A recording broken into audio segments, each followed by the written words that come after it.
Ah, good morning. Just set that up there. I thought I'd do a bit of an update, channel update, tell you what's going on recently. I'm trying to get this light sorted out. So what I've done now is it's no good. I've put the baking paper over this one and the one above, and it's still not as good as I wanted. It's made a bit of a difference, not huge. You see, if I turn this off, I now can't see what I'm doing properly. Might be a good thing. So, yes, it's the brightness of the lights, isn't it? We'll get there in the end, I'm sure. I've got this week off, so I've got an opportunity to spend a bit of time in the cabin. Joe's at work, so I've got a few jobs to do, and I said to you before, she normally leaves me a list, obviously being married, and I try and do 33% of the list, which is not too bad. I've heard 25% is normal, but it's all brownie points, isn't it? And let's get up here. I normally do the easiest jobs on the list, putting out new tea towels and stuff like that, and shutting cupboard doors. But hobby-wise, it's good at the moment. I'm progressing slowly with this long rampant project. I've now got underway some 12 crossbowmen. You say it's not good, is it, that light? By Front Rank. First time I painted Front Rank figures, after all these years, and I must say they're very nice. Quite large, which I like. Facial details, very good, I think. And obviously you paint those well, the figure does come to life. But so it's 12 of those. I've got 6 finished, and I've got just 6. I'll just block the colours in and give them a wash of non-oil, and I'm waiting for that to dry, and then thinking about what to do next. That's my book I'm reading at the moment, or helping me through, just to see the mechanisms on crossbows and things like that, things that you take for granted that you'd know when you start, and no sir, it's all completely different. So next up, I've got a bit of a choice really. And that is some more Foot Knights, which is only 6 of those as a unit, so that can be quite easily done. I've got 12 Perry Longbowmen, or these rather lovely castings by Claymore, and they're foot sergeants, I think you describe them as. Shall I say those to last? Give me something to reward myself with.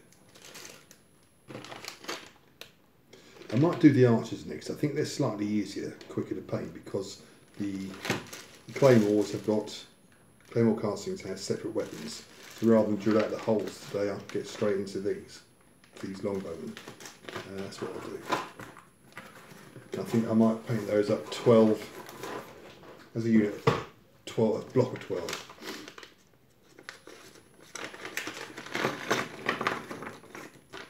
There's good things happening in the hobby at the moment. Not only on YouTube, there's a lot more people now posting vids up, and it's just trying to keep up to date with them all. I think it's all healthy stuff, and you can't knock new blood coming through. We all learn something, even from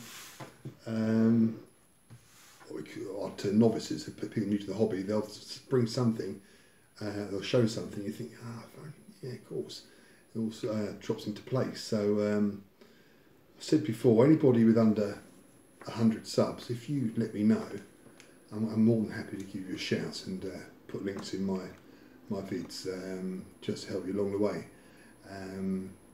I think once you get over 100, it's pretty plain sailing then. But it's the variation of people's subjects of topics and the themes that they have on their vids, whether it be science fiction, like 40k. I think you call it science fiction, fantasy armies, historical. It's I get so enthused watching the stuff. So I start picking these up. Oh, where's that? I'm not particularly keen on cleaning figures up, I must admit. And it's quite difficult undercoating today because I'm not going to spray it here, and it's persisting down outside. Where's my file? So, sanding knife, file, scalpel, pliers. So as you can see, the cabin's now almost complete. I've got a few bits and pieces I can get. I was looking at some display cabinets for the wall behind me. I think I might do that on the pending list because they're quite pricey. Quite pricey and quite small. But I think we're near enough done now. I'll leave the heater on. Got a oil-filled heater. I put it on low overnight, and it's quite toasty when I came in today.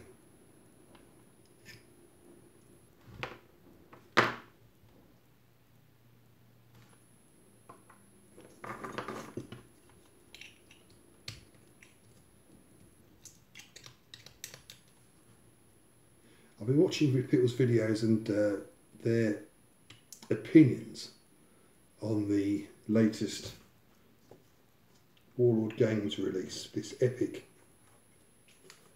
13mm, 13.5mm ACW, and I haven't got any.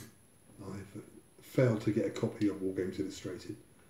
I looked at it at the local Smiths the other day, but all sold out, so I think someone's collecting around here, and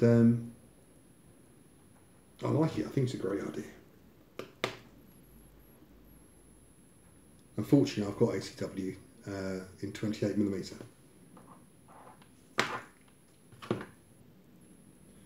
but I think if I didn't, I would certainly buy into it because for me, it's a great opportunity to field massed armies.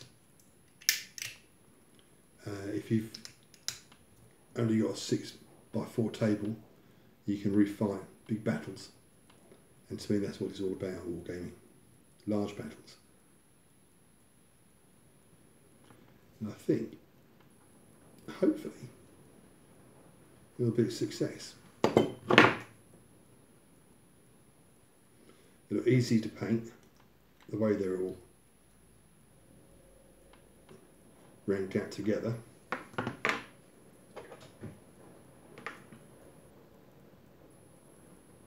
It reminded me a bit of the release of the when the Perrys released their first plastic box, hard plastic, the American Civil War, and look what's happened to hard plastic now. Dozens of boxes. So fingers crossed they'll release something else. Hopefully not Napoleonic, but I imagine it will be Napoleonic. And again, if it is Napoleonic, surely they'll be taking people away from their 28mm range. So I'd like to see Franco-Prussian War, but I can't see that. I don't think that won't prove popular enough. Crimea would be good.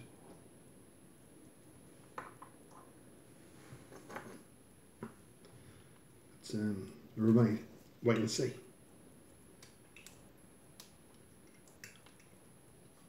I've always had a hankering for the Franco-Prussian War, or the wars of the hyphenated wars, I think they're called. Austro-Prussian. Wasn't there a Italian mid-1800s, Danish, all seem to be fighting each other, and these were very, very, very large battles. And I think if we could have that in a smaller scale, but then it's down to the rules. There's no supplement for black powder in those periods. I mean, you can use the ACW ones, but obviously it wasn't quite the same tactics.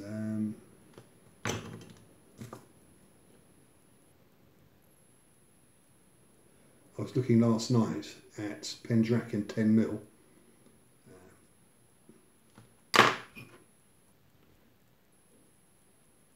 Heard good things about it, and what I saw on their website, the figures are very nice, and I'd be tempted to go down that path for the European wars. But then you look at the rules, I say, going back to the rules, there's a rule set called 1871, and supposedly quick play rules. I've yet to, what I've heard they are. I think they're at a 4th edition of this rule set. I can't remember who it's by, and they slowly get quicker and quicker. The rules which people like nowadays. I like quick rules.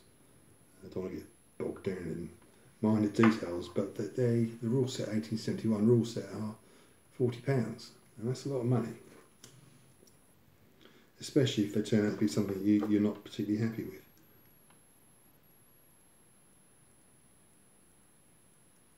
So with regards to the War of Games release, I think well done, well played. Gettysburg, Antietam, all those can be played. Knuckle down, paint them up. And as people have said, they fit in well with the Callistra. Range of 12mm. So you don't have to worry about all the lack of commanders and cavalry. You can get your metals from there.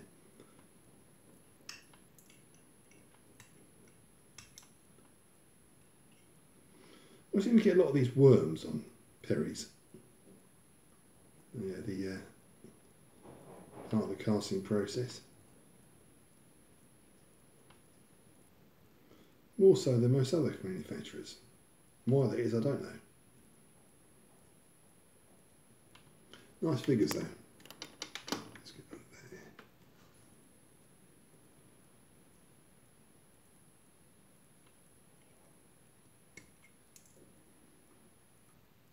No matter how hard you look, you always find one later.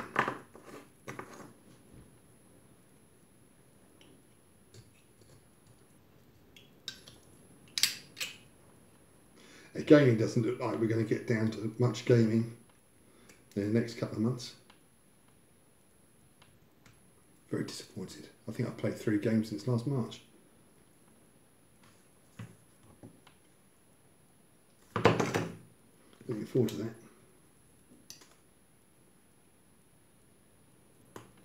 Said to you before, solo gaming always leaves me a bit cold.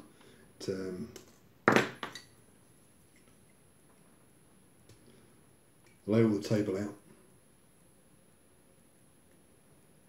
lay all the troops out, play a couple of booze, and just end up looking at my toys.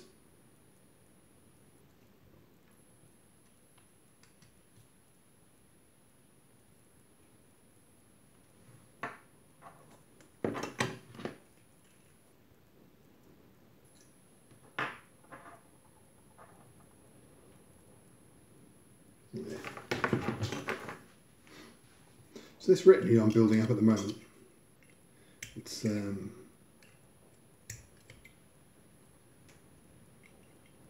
going to have a red and green theme running throughout. I'm not too sure if I mentioned that in my last vid. And originally it was going to be one of these rampaging free companies all causing all sorts of chaos over in France after the end of hostilities. After, was it Cressy? I'm not too sure. So my knowledge on the period is very limited. But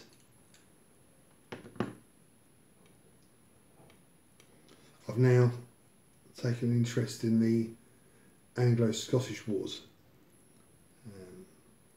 So I've ordered a couple of books. Hopefully they'll come this week. I think I'll steer away from Braveheart. But I think it's got a lot of potential for, say, smaller scale stuff.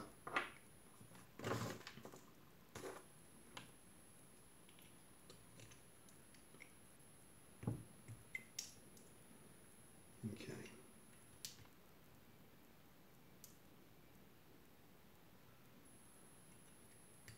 Yeah, so it makes you wonder about things like with this lockdown. I mean, the second year without Salute, and I would imagine it's a good source of income for South East London War Games Club who run it. And, obviously it's going to be tough times for them, presumably. I've heard a lot of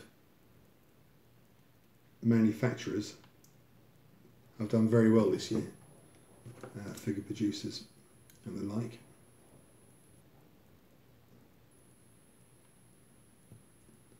Because everybody's returning to their hobbies, which is good.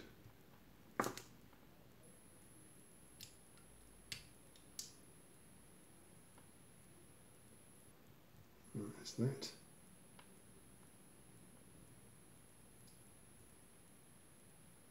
That's that.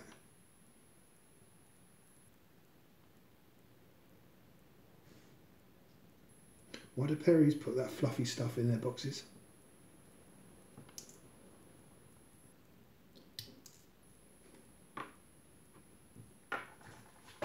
Oh, it's like a bit of sponge in there.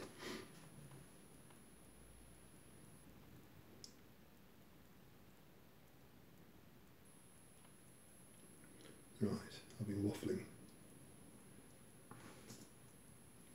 So that's where I'm at. It's medieval. Keep me going.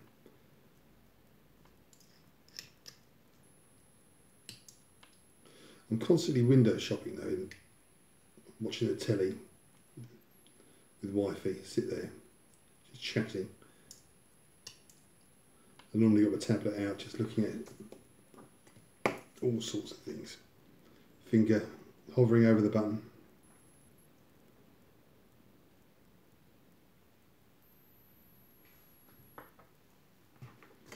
And, I've got to try and be disciplined this year.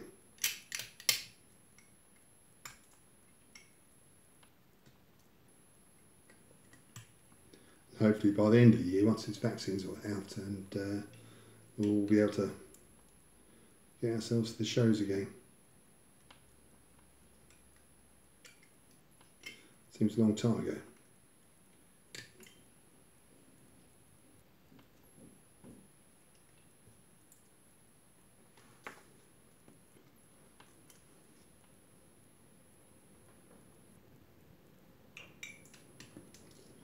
Okay.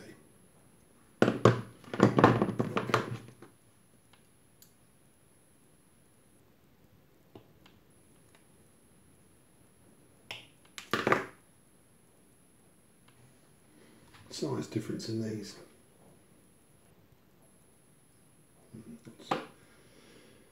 Not too bad.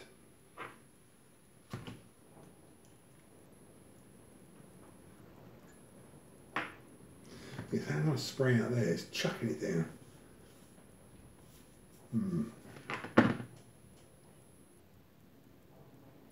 And this guy's got a separate bow that needs to be cut off and repositioned.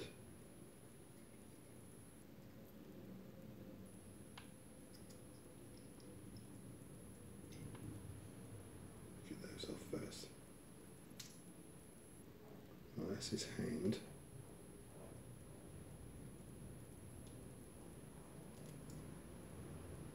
That's a bent arrow.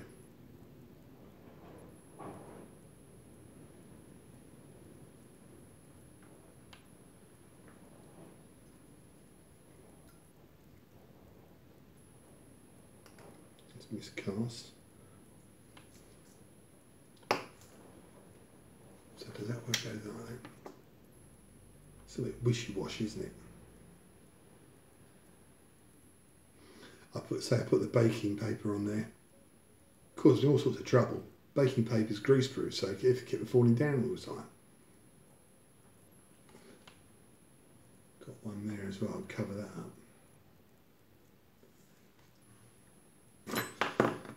Right, I'll finish this off and post an update soon. If you stuck with this, thanks for watching.